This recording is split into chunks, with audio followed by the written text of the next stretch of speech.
What's up mga bossing, meron tayong unit dito, Mitsubishi GXR na kulay pula, 2001 model. Cost po ito, 220. So main nyo na to bossing. Marinis na marinis pampintura at pwedeng manalamin, shiny.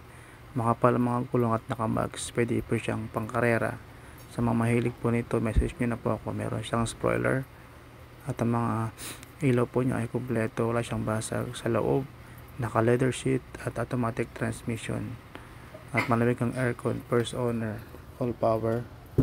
At ang kanyang manibela ay nakatakip. At kumpleto po lahat yan. So guys, main nyo na ito.